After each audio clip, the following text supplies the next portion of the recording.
This is a Telefunken designed tube bandpass filter.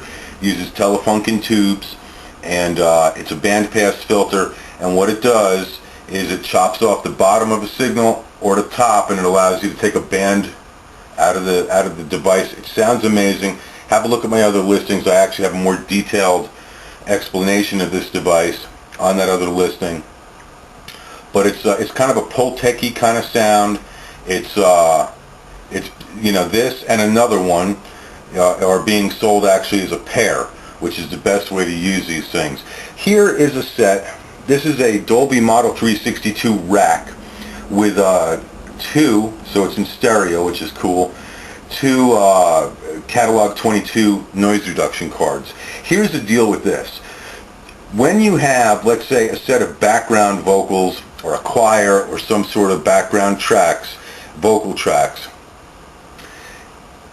already recorded, or it makes sense to do it that way. This way you've got your pure tracks when you need them. You take the output of, let's say, your background vocals, your let's say you have a choir.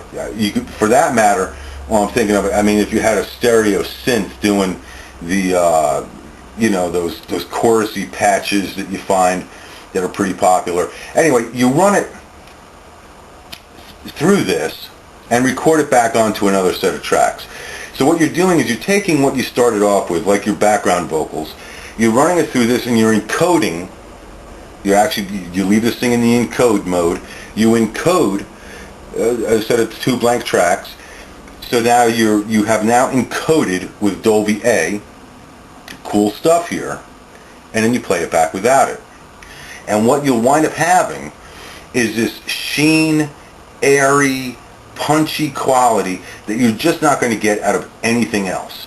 It's just one of those boxes that you hear about. They're sort of elusive. Nobody quite knows how to describe it, but the Carpenters were an act that had, on those mixes with all of that really popping background vocal presence. That's how that was done.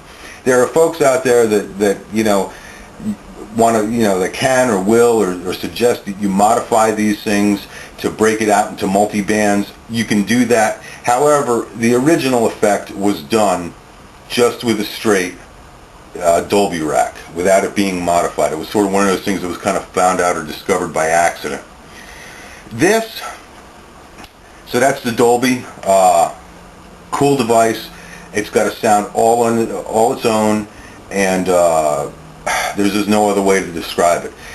What I will try to do is maybe find that Carpenter's track I was telling you about, and I'll tell you at what point in the song or whatever, and you can actually hear this thing. It's a very cool thing.